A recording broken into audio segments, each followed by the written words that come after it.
What's up guys, welcome back to my channel. If you're new here, my name's Natosha and this is the second video in my series of how they became famous. In this series, I have about 60 videos planned and I'm going to tell you exactly how all of our favorite celebrities became famous and got to where they are today. Today we are talking about the icon herself, Miss Taylor Swift. Before any of the Swifties come after me, ignore this. I just grabbed the first thing in my closet and I'm too lazy to change because I have to make like 3 videos today. So yeah, we're just stuck with this, but I am a huge Swiftie and I'm super excited to talk about Taylor Swift today. Before we get into the video, make sure you guys are subscribed to my channel so you guys don't miss a video in this series. And with all that being said, let's go ahead and talk about our favorite person in the whole world, Miss Taylor Swift. Taylor's full name is Taylor Allison Swift, and she was born in Reading, Pennsylvania on December 13th, 1989, making our girl a Sagittarius. If you guys know anything about astrology, you guys know that Sagittariuses are very independent.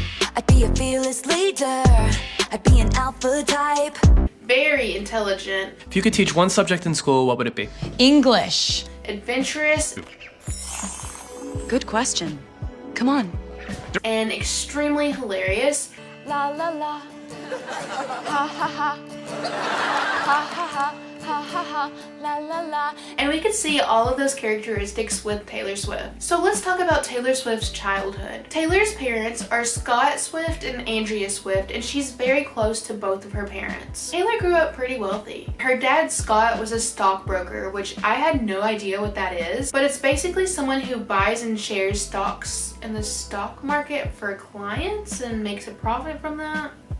Whatever that means. And Andrea, Taylor's mom, was a marketing executive, but she mainly stayed home to take care of Taylor and her little brother Austin. Taylor is actually 2 years older than her little brother Austin, and he was born on March 11th, 1992. Taylor and her little brother Austin grew up in their hometown of Reading, Pennsylvania on an 11-acre Christmas tree farm. Taylor loved living on a Christmas tree farm. And a little interesting fact about Taylor is that she wasn't the only singer in her family. Her grandma Marjorie actually was an opera singer and Taylor loved to listen to her sing. And she really loved her grandma Marjorie, so much so that she later on in her career made a song about her. Watched as you signed your name, Marjorie. And she's actually singing in the track with her. I think you were singing to me now.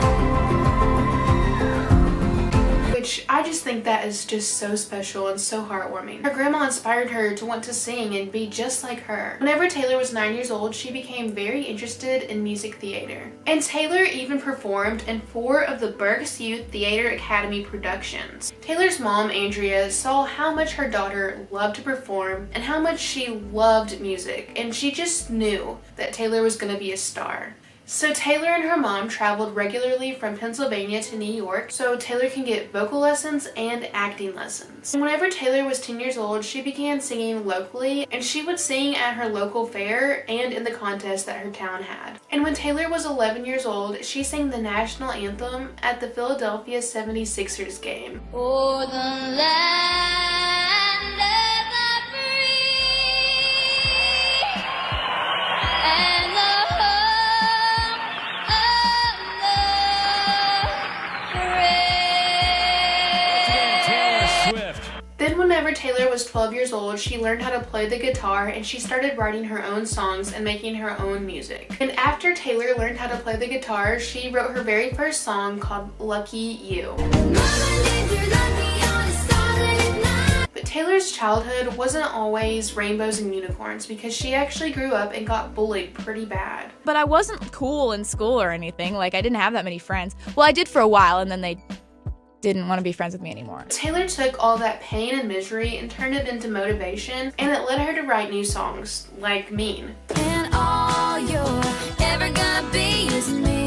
So how did Taylor Swift even become famous? Whenever Taylor was 14, her family sold their Christmas tree farm and moved to Nashville so Taylor could pursue her music career. And during this time, Taylor was really busy writing new songs, modeling for Abercrombie & Fitch, singing in Nashville, and sending out record labels a portfolio of all of her music and all of her songs that she wrote. And one night, Taylor went to the Bluebird Cafe to sing the songs that she wrote. And while Taylor was singing at the Bluebird Cafe, a music producer named Scott Borchetta actually heard Taylor Swift, and he was really impressed with her. Scott was so impressed with Taylor that he asked Taylor to come to the recording studio to sing her songs to him by herself. And then Taylor sung to him the song that she wrote called Picture to Burn. As far as I'm concerned, you're just another picture to burn. And Scott Borchetta loved that song. And he even told her before she even got signed on and recorded it that was a #1 hit song. That same year, Taylor Swift got signed on to a music publishing company called Sony/ATV, and she was the youngest person to ever sing in that company's history. Then in 2006, when Taylor was 16, Taylor signed with Scott Borchetta, who owned Big Machine Records, and this changed Taylor's life and started her career. Then on June 19th, 2006, Taylor's first single, Tim McGraw, was released, and it was a hit. I used to listen to this song over and over again on my little MP3 player on my 30-minute bus ride home from school. But anyways, Taylor wrote the song Tim McGraw whenever she was a freshman in high school. That is so impressive. Do you guys want to know what I was doing as a freshman in high school? Nothing good, that's for sure. Then 4 months later, whenever Taylor Swift was only 16 years old, she released her very first album in October of 2006 called Taylor Swift. And y'all better believe that I took all those songs from that album and put them on my MP3 player to listen to on the bus ride home, because I did. But anyways, this album was really successful. And the album sold 40,000 copies the first week that it was released. And by October of 2020, this album has sold 5.75 million copies in the United States. Taylor's first album was a success, so let's talk about her second album. Taylor released her second album called Fearless on November 11th, 2008, whenever she was 18 years old. Taylor's second album was very successful. It topped the Billboard 200 for 11 weeks. Fearless was awarded 4 Grammys, a CMA award for Album of the Year in the year of 2009 and 2010, and remains the most awarded country album of all time. This album was a certified diamond. And if you don't know what a certified diamond is, don't feel bad because I didn't either. But basically, a certified diamond is awarded to artists who've sold over 100 million copies of their albums throughout their career. This album came with just a little bit of controversy, and we can't talk about this album without talking about the Kanye situation. Taylor, I'm really happy for you. I'm gonna let you finish. But Beyonce had one of the best videos of all time. One of the best videos of all time.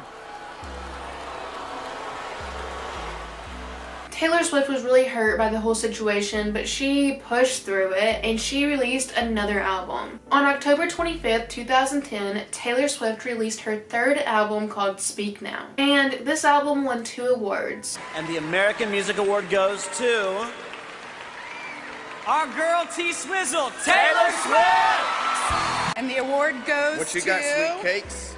Taylor Swift! 2 years later, Taylor Swift released another album. On October 22nd, 2012, Taylor Swift released her 4th album called Red. Red is probably my favorite Taylor Swift country album. And by the way, if you didn't know, she's actually re-recording this album and it's going to be releasing in November. We're going to go over that tea too in a couple weeks with the whole Scott Borchetta and the Big Machine Records tea. So make sure you're subscribed for that video. It's gonna be good. Anyways, I love the album Red. 2 years later, Taylor Swift released another album. This time, Taylor Swift decided that she was done with country music and she wanted to switch up her style a little bit and switch to pop music. So on October 27th, 2014, Taylor Swift released her 5th album, 1989. This is such an iconic album and I cannot wait for Taylor's version of this album. It's gonna be so good. My favorite songs from this album is probably Out of the Woods and Shake It Off. Oh, I love Shake It Off. This album was super successful. It actually won 5 awards and 2 of those awards were actually Grammys. And in 2016, as if Kanye hadn't already done enough to Taylor Swift, he once again started beef with Taylor Swift. I'm not gonna get into all of the tea because we're gonna get into that video next week, but basically Kanye wanted to use Taylor as a reference in his song Famous. For all my Southside that know me best, I feel like me and Taylor might still have Unlicensed exposure. Oh, well this one is I think this is a really cool thing to have. And she said no because it was too misogynistic and vulgar. Awesome that you're so outspoken and to be like, yeah, she does. It made her famous. You know, it's more provocative to say might still have. But anyways, Kanye just completely disregarded that. I feel like me and Taylor might still have why I made that famous. Kanye's wife, which I like to call her Conniving Kim. I did a video on her last week, so be sure to check that out. But anyways, back to this video and this story. Conniving Kim actually illegally recorded the phone call that Kanye and Taylor Swift was having, and she edited up the phone call and posted it on her Snapchat story, and it made it look like Taylor Swift gave Kanye permission to use her name in his song. It's not. It doesn't matter to me.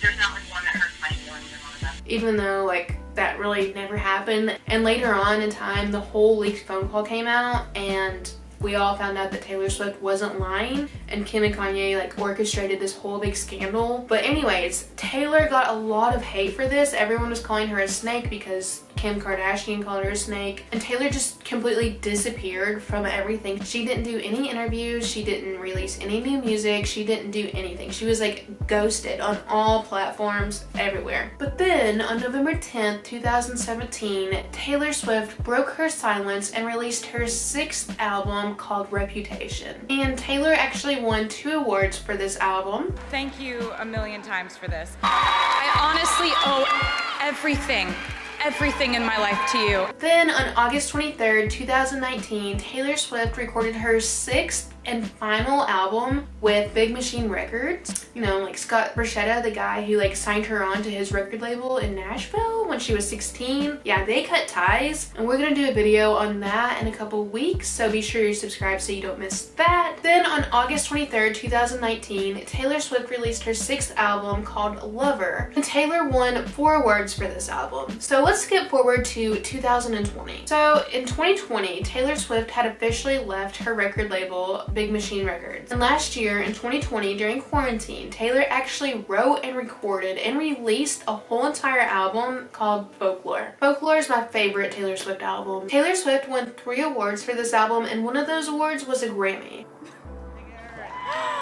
And then last year, that same year that Folklore came out, Taylor released another album on December 11, 2020 called Evermore. My favorite songs from Evermore is probably Willow or Dorothea. So that's Taylor Swift up to this point. Taylor Swift has so many accomplishments. She is so talented, and she's such a good writer. She has won 11 Grammys. Taylor is the 2nd most awarded artist. Taylor has been nominated for over 500 awards, but she won 324 of those. Taylor Swift has actually had an acting career too. She's been in at least 13 movies, but her most popular movies that she was in was Cats, Valentine's Day, and The Giver. Taylor Swift has a net worth of $400 million.